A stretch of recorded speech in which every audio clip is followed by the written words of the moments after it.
How to handle an avoidant partner. Let me ask you something. Have you ever felt like you're giving your all to a relationship, but the other person just keeps pulling away? Like no matter how much love, patience, and understanding you bring, they still create distance? That feeling of chasing, of being on an emotional roller coaster? It's exhausting, right? But here's the truth. It's not about you. It's about patterns, conditioning, and learning how to meet your partner where they are instead of where you wish they'd be. I once worked with someone who was deeply in love with their partner, but every time things got intimate, boom, the partner pulled away. It created this cycle of frustration and heartbreak, but you know what? The moment they stopped focusing on what they weren't getting and started understanding the deeper needs driving the avoidance, everything changed. And that's what I want for you. Most people in relationships with an avoidant partner take their partner's behavior as a personal attack. They think, why are they pulling away? What did I do wrong? Why won't they open up to me? And that's the first major mistake, making it about you. The truth is, an avoidant partner's tendency to withdraw isn't because they don't love you. It's not because you're not enough. It's because they've been wired over years of conditioning to see intimacy as a risk rather than a source of comfort. When we understand this, we stop reacting emotionally and start responding intelligently. A person with avoidant tendencies has likely spent a lifetime protecting themselves from emotional vulnerability. Maybe they grew up in a home where showing emotions was seen as weakness.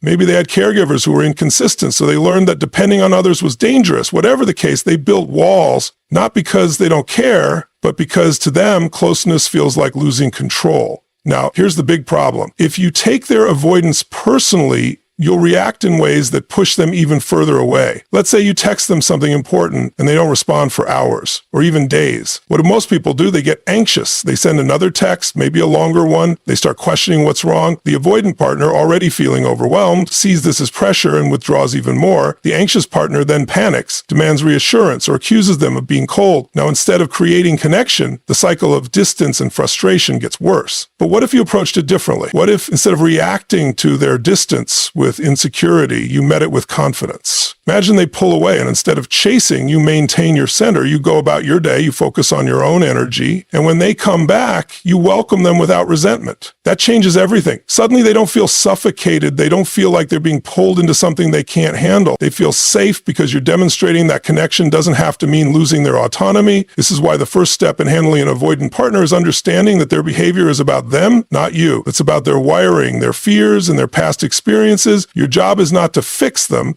it's to shift the way you engage with them. The moment you stop taking their avoidance personally, you gain power over the dynamic. You stop reacting emotionally and start acting strategically. Now, some people might say, but if they really love me, wouldn't they just be more available? And here's the hard truth. Love alone doesn't override deep-seated patterns. An avoidant partner can love you deeply, but if their nervous system is wired to see intimacy as a threat, their instinct will be to create space when things get too close. That's their programming. But programming can change over time if the right conditions exist. And those conditions require patience, understanding, and most importantly, a partner who doesn't feed into the cycle of anxiety and avoidance. Think about it this way. If someone has spent their whole life avoiding deep emotional connections, what's going to make them feel safe enough to change? Certainly not pressure, definitely not accusations, and absolutely not neediness. What makes an avoidant partner feel secure enough to open up is knowing that they can be in a relationship without losing themselves. That means they need to feel that you are steady, that you're not relying on them to regulate your emotions, and that you're not going to punish them for needing space. Does this mean you should accept being emotionally neglected? Absolutely not. There's a huge difference between understanding someone's avoidance and excusing behavior that hurts you. You can be compassionate toward their struggles without tolerating a relationship that leaves you starved for connection.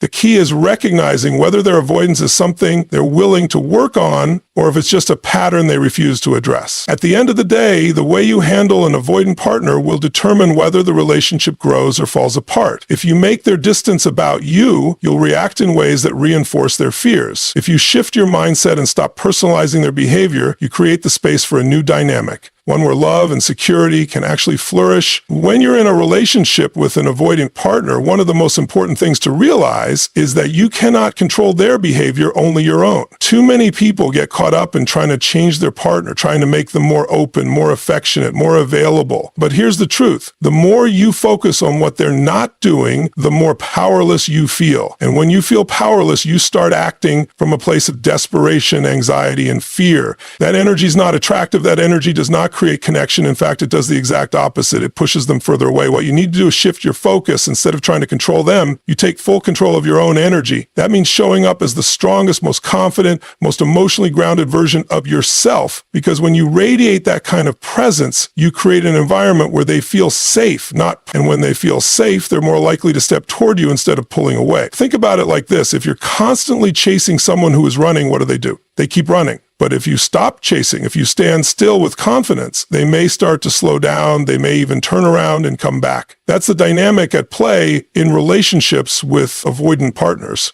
The more you chase, the more they retreat. The more you lean into your own power, the more space you create for them to feel comfortable coming closer. This is where most people get it wrong. They think that if their partner is pulling away, the solution is to lean in harder, to over-communicate, to demand reassurance. But what actually works is the opposite. You match their energy without withdrawing your love. You hold steady. If they take a step back, you don't panic. You don't overanalyze. You don't make it about your worth. Instead, you redirect your focus back to yourself, back to your own peace, back to your own life. That shift changes everything. Now, this doesn't mean you play games. This isn't about pretending not to care or using manipulation. It's about genuinely cultivating the kind of self-confidence that allows you to remain secure even when your partner is struggling with it. It's about knowing deep in your core that their avoidance does not define you, that their emotional struggles are theirs to navigate, that your happiness and emotional well-being are in your hands, not theirs. One of the biggest mistakes people make when dealing with an avoidant partner is allowing their emotions to be dictated by their partner's actions. If the avoidant partner is engaged and present, they feel good. If the avoidant partner pulls away, they spiral into anxiety and self-doubt. That's giving away way too much power. You need to take that power back. You need to become the kind of person whose mood, confidence, and self-worth do not fluctuate based on whether someone else is leaning in or pulling away. Because when you reach that level of self-mastery, you become unshakable.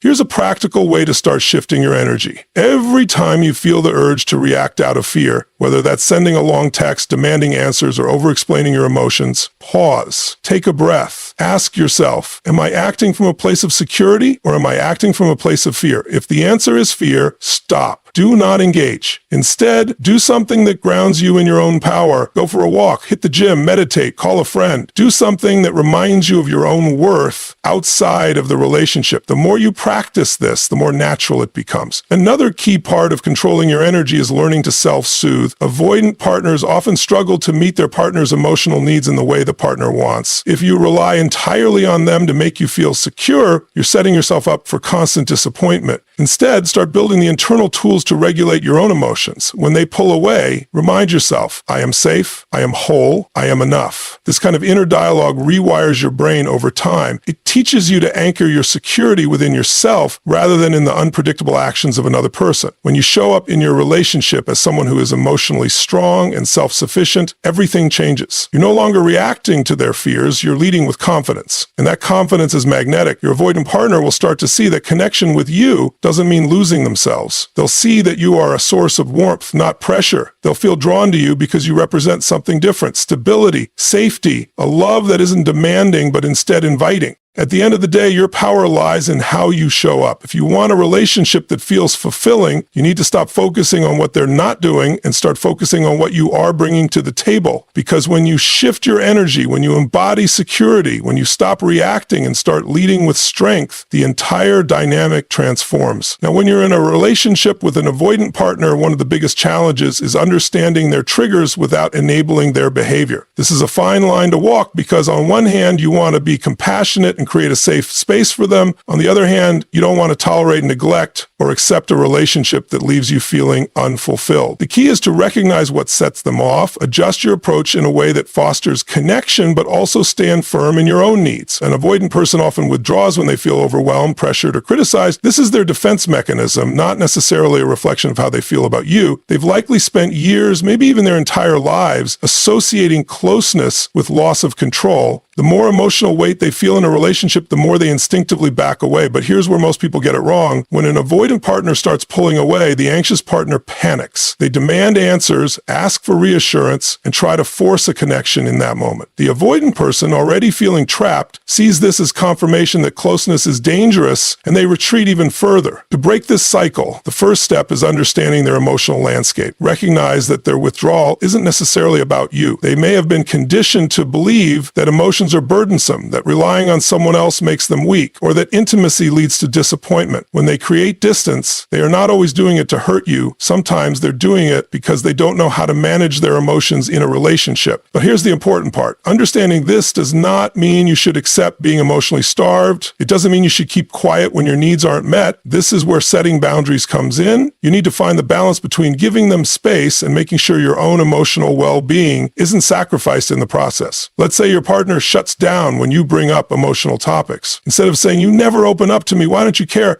which will only reinforce their fears, try approaching it differently. You can say, "I really value feeling connected to you. I don't want to pressure you, but it would mean a lot if we could talk about this when you feel ready." But that subtle shift changes the entire conversation. Instead of making them feel trapped, you're giving them room while still expressing your needs. The goal is to communicate in a way that fosters safety, not resistance. When an avoidant person feels like they have the freedom to come closer on their own terms, they're much more likely to engage. But if they feel like they're being pulled into something they can't handle, they will instinctively shut down. At the same time, you cannot be the only one doing the work.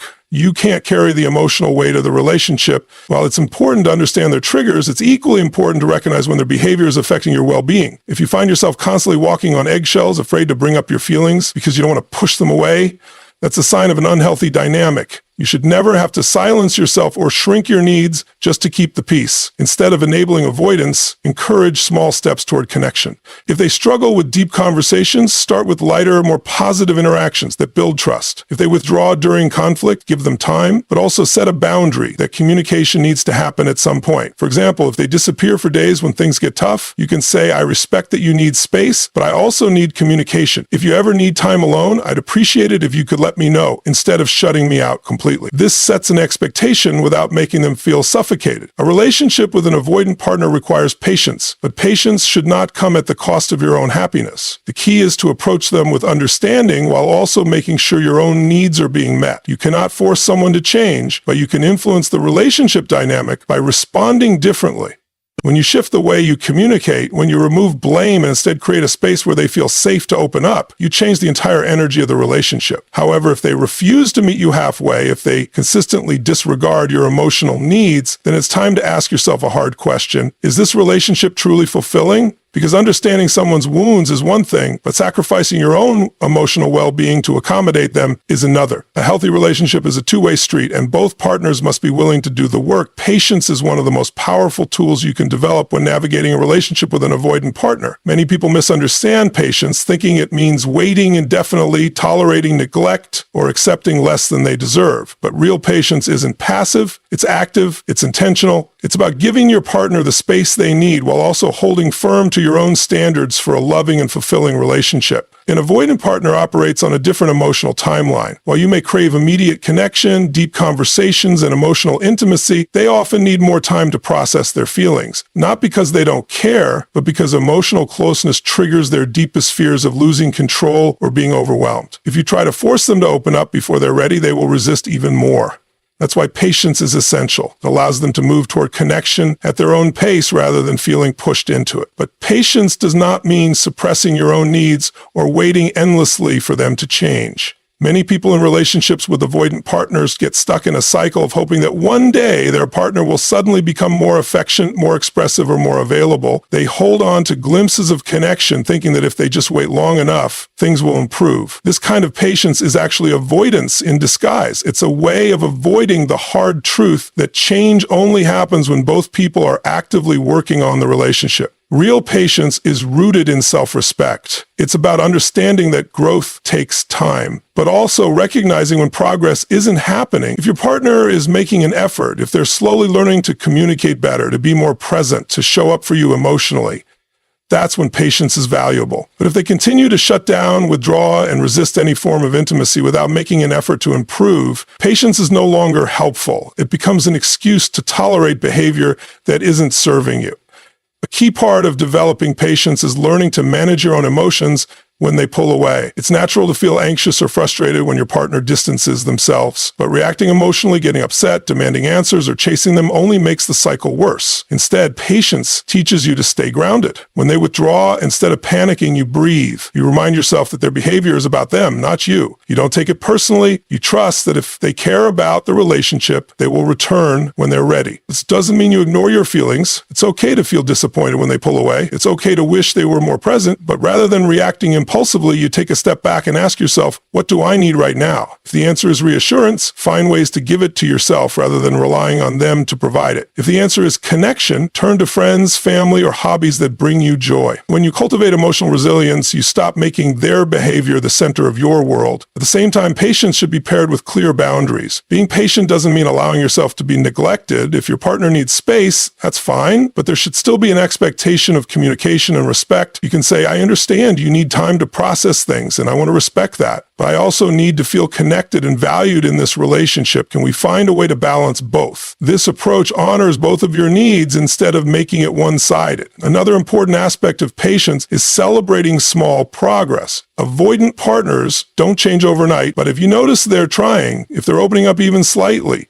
if they're making an effort to stay present during difficult conversations, if they're showing affection in ways that feel natural to them, acknowledge it. Positive reinforcement matters. Let them know you appreciate their efforts, no matter how small. When they feel safe and valued rather than criticized, they're more likely to continue growing. Finally, patience means knowing when to walk away. If you've given them space, if you've communicated your needs clearly, if you've done everything you can to create a healthy dynamic and they still refuse to meet you halfway, it's time to ask yourself whether this relationship is right for you. Patience is powerful, but it should never come at the cost of your own happiness. A relationship should feel like a partnership, not a waiting game. When you practice true patience that is strong, intentional, and self-respecting, you create the conditions for a healthier, more fulfilling relationship. You allow space for your partner to grow, but you also honor your own needs, and in the process, you gain something even more valuable than the relationship itself, a deep sense of inner peace and emotional resilience that will serve you in every area of your life. In a relationship with an avoidant partner, it's easy to feel like you're constantly walking a tightrope, trying to connect without pushing too hard, wanting to be close without making them retreat. But one of the most powerful shifts you can make is to focus on creating safety rather than demanding connection. An avoidant person often pulls away because they fear being overwhelmed, controlled, or emotionally engulfed.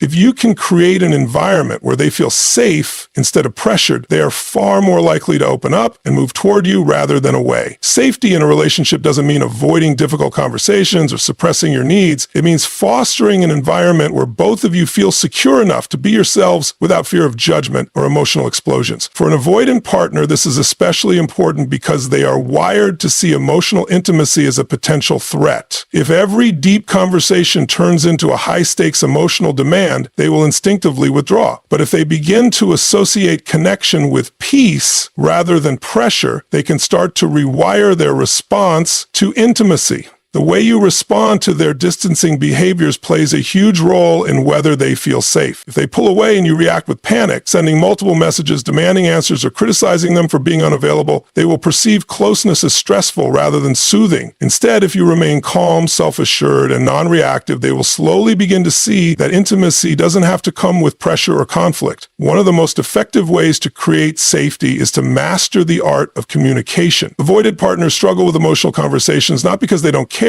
but because they often don't have the tools to navigate them. If you approach them with accusations, they will shut down. But if you approach them with curiosity and calmness, they will feel less threatened. Instead of saying, you never talk about your feelings, try, I'd love to understand what's going on in your mind when you need space. This small shift invites dialogue rather than defensiveness. Another crucial part of creating safety is consistency. Avoidant individuals often have a history of instability in relationships, whether in childhood or past romantic experiences. So they are hypersensitive to unpredictability. If you're sometimes warm and understanding, but other times reactive and demanding, they won't know what to expect. They need to feel that your presence in their life is steady, not conditional on how emotionally available they are in any given moment. This doesn't mean suppressing your feelings. It means learning to regulate your emotions, so you're not driven by anxiety or frustration when they withdraw. Respecting their need for space is another key element. Many people mistake this for indifference, but it's actually a sign of emotional intelligence. When you give them room without resentment, they start to see that closeness with you doesn't mean suffocation. This doesn't mean tolerating emotional neglect, but it does mean recognizing that their way of processing emotions is different from yours. If they feel like they can take space without being punished, they are more likely to return willingly rather than out of obligation. Equally important is acknowledging and appreciating their efforts, no matter how small. Avoidant partners may not express love in traditional ways, but that doesn't mean they don't care. If they make an effort, whether it's initiating a conversation, responding more openly, or showing affection in their own way, recognize it. When they feel that their attempts at closeness are valued rather than criticized for not being enough, they will be more willing to keep trying. Creating safety in a relationship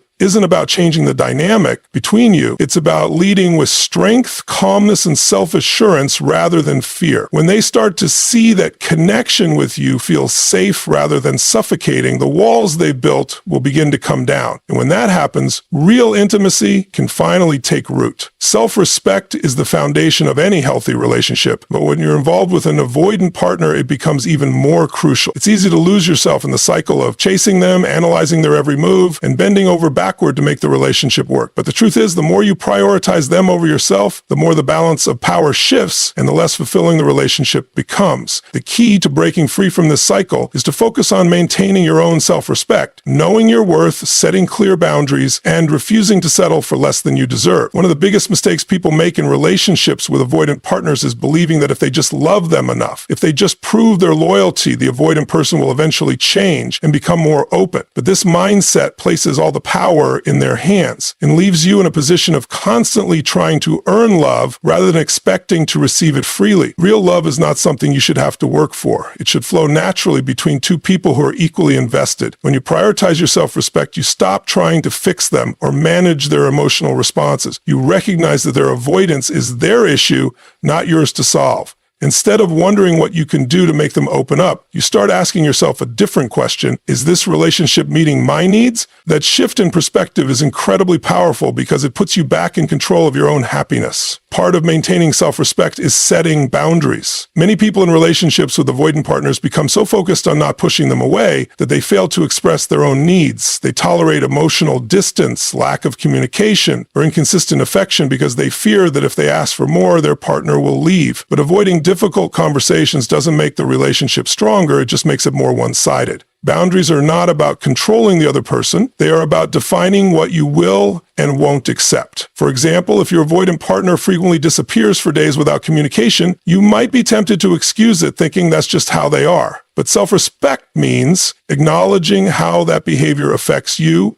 Instead of silently accepting it, you might say, I understand that you need space sometimes, but I also need communication. If you need time alone, I'd appreciate it if you could let me know instead of disappearing. This isn't about demanding that they change. It's about making it clear that your needs matter too. Another essential aspect of self-respect is refusing to engage in patterns of emotional chasing. When your partner pulls away, do you immediately try to close the gap by sending texts, asking what's wrong, or over-explaining your feelings? If so, you're likely reinforcing the avoidant dynamic. The more you chase, the more they run. But when you stand firm in your own confidence, when you let them take space without reacting out of fear, you shift the power dynamic. You send the message that you are whole and complete on your own, that their emotional availability does not define your worth. Self-respect also means walking away when necessary. It's one thing to be patient with an avoidant partner who is making an effort, even if progress is slow, but it's another thing entirely to stay in a relationship where your emotional needs are continually ignored. If you find yourself constantly making excuses for their behavior, tolerating emotional neglect, or feeling like you're the only one trying, it's time to ask yourself whether this relationship is truly serving you. Many people stay in unhealthy relationships because they fear being alone, but true self-respect means knowing that you'd rather be alone than in a relationship that diminishes you. When you have a strong sense of self-worth, you don't settle for breadcrumbs of affection.